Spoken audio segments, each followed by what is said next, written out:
Not specifically that one, but the point is that people in Florida are bonkers, and you'll always find some very strange news story coming out of Florida if you Google Florida man.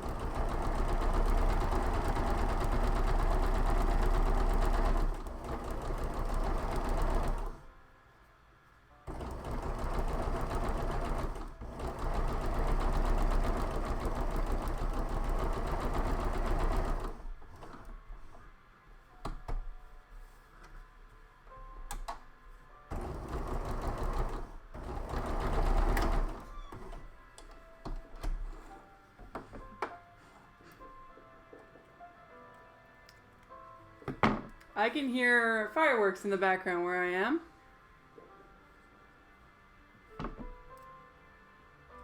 They don't sound like they're coming from the water, but then again, I do live on a mountain, so the mountain might be changing the way things sound.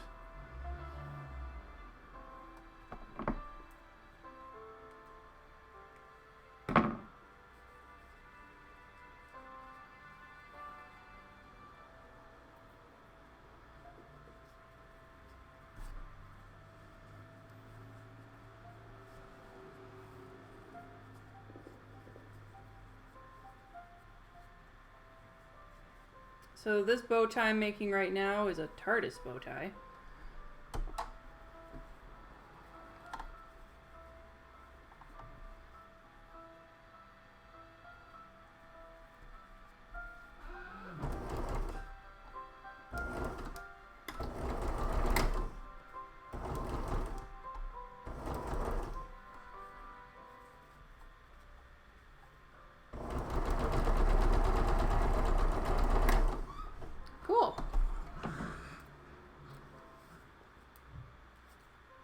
There, it's all sewn.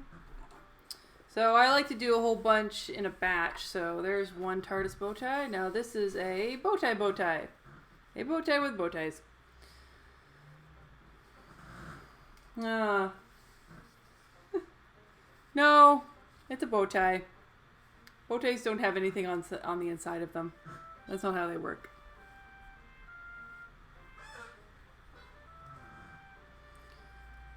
I love and yet hate this song, because this song is the song from the main town in Dragonfin Soup, where you spend most of your time in Dragonfin Soup.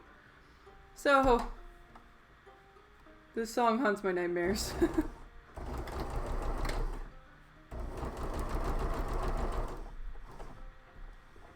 Not because it's bad. It's definitely not bad. It's very good. JD is a very good composer. It's just, whenever you hear the same thing over and over again, no matter what it is.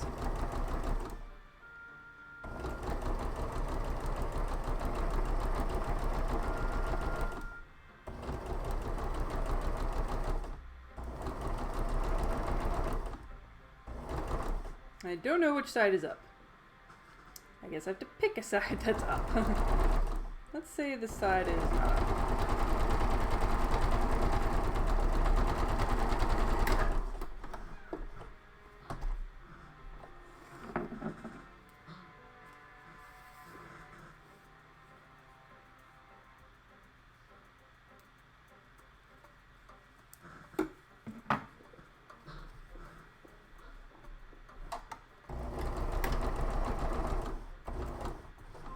It doesn't really matter, because you won't tell when it's actually put on a person.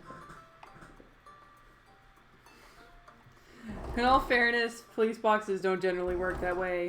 Yes, but you can go inside a police box. It's just a blue telephone booth. You can't go inside of a bow tie.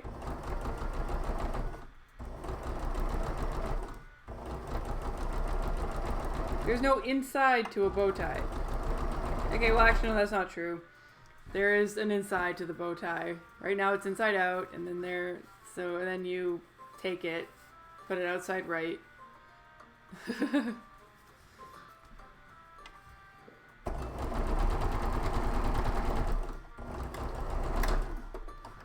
Oh, this one's opposite. This one's actually smaller on the inside. Ugh, magnetized. Okay, so the finished one's over there by the computer. Well, I can hear the firecrackers. And all I can think of is that some dog somewhere is in distress. And that makes me sad. Especially since the sad music came on.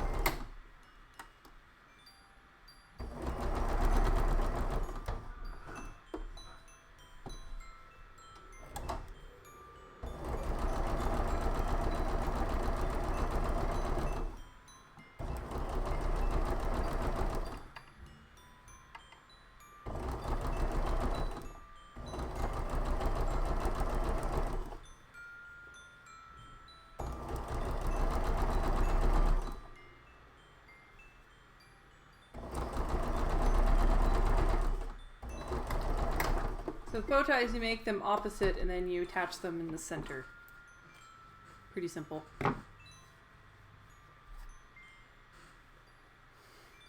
So why am I making bow ties? It has nothing to do with Dragon Fin Soup.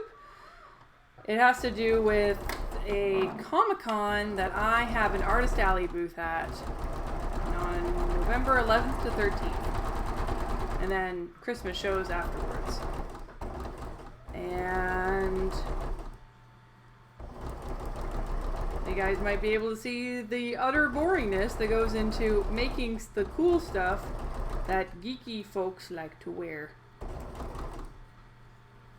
Kind of goobered this.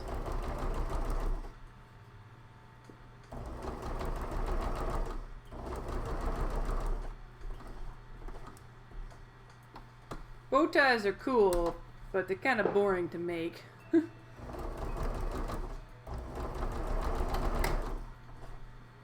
What I find really funny is people getting bow ties of the David Tennant era Doctor, of the 10th Doctor, because that's their favorite. But they still want a bow tie, and I'm like, but it was the 11th Doctor who said bow ties are cool, so it's like, whatever. I am like the one person who doesn't really care about the 10th Doctor and really likes the 11th Doctor. And gives no care for the 12th Doctor either. Pretty much just like Matt Smith. So, because I really like Matt Smith, I'm very excited for his next big TV show, which is The Crown on Netflix. And it's coming out this week, actually. On November 4th. I'm very excited for that.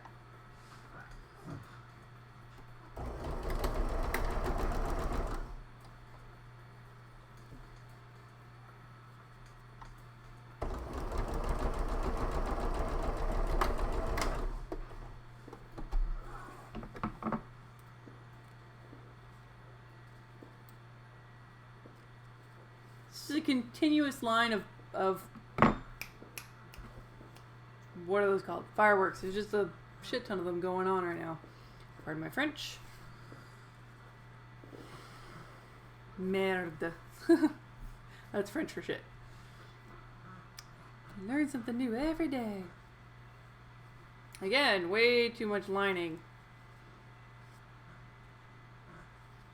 Oops. This is a really cool print. It's that speech that the 10th Doctor said at one point, talking about like wibbly wobbly timey wimey. No, wait, was that the 10th or the 11th Doctor? I can't remember. I like the 5th season of the reboot of Doctor Who, and that was like it. I thought it was a really good self-contained season. You can watch it like it's a mini-series. It began and ended, and it made sense. And it had really good production value, and I just really liked the 5th season of the reboot. Which I don't know, was like, what, the 29th season or something? I don't know.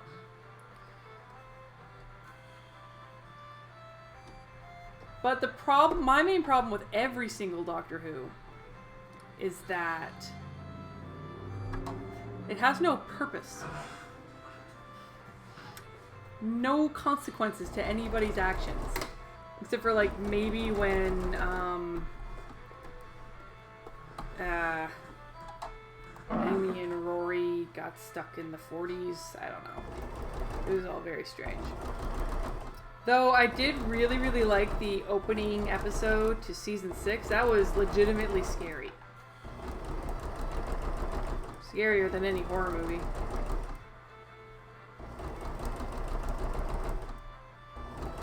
I mean, come on. Wouldn't you be scared out of your mind if you were stuck in the States? In the 50s?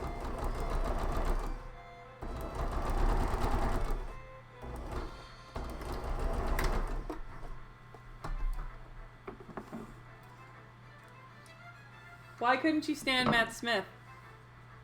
I loved him.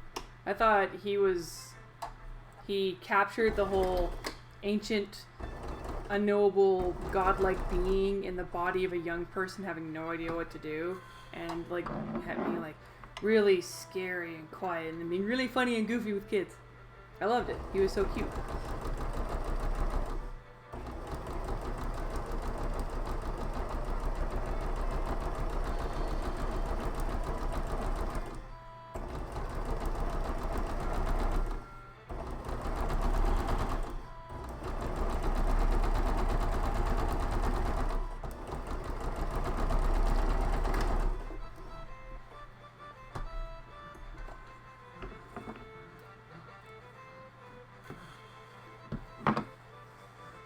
Not replying to me, because you're not watching anymore.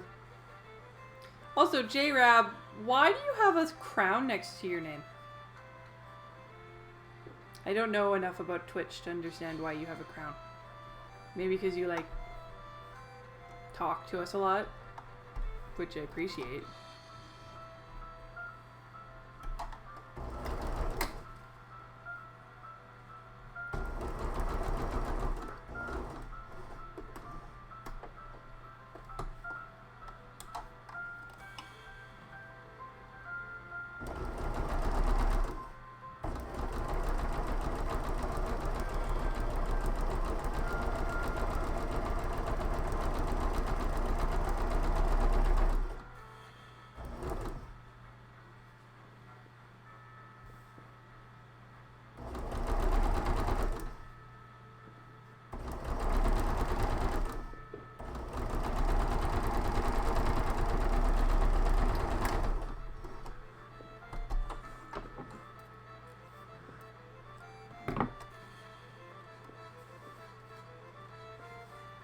Oh well, seems like you've gone off to bed or some such. I'll just be here sewing my bow ties.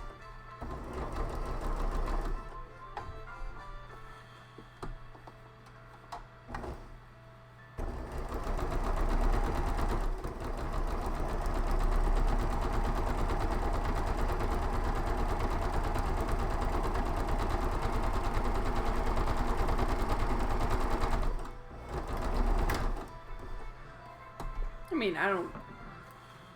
For the record, I don't dislike the 10th Doctor. It just didn't hit that sweet spot, you know? Woo! Hey, look at that. Like you said about most of the series, it doesn't really have a purpose. For Matt Smith's Doctor, I didn't really believe he served any purpose. I couldn't get behind the story. I never felt any real danger, and that may be just due to the writers and nothing to do with him, so I don't know. That's how I feel with the entire Doctor Who series. I think what really made me like Matt Smith compared to any of the other Doctors is that he's the only one who had an interaction with a child. And that was with Amy when she was like 10. And then, so I thought the Doctor's relationship with Amy was just so interesting, at least in season 1. And then they had that whole like weird thing where he's like, you know, with River, which I thought was a really well put together mystery in the first time we see her in like season 4 with Donna and the 10th Doctor in the library, which is a very well written episode.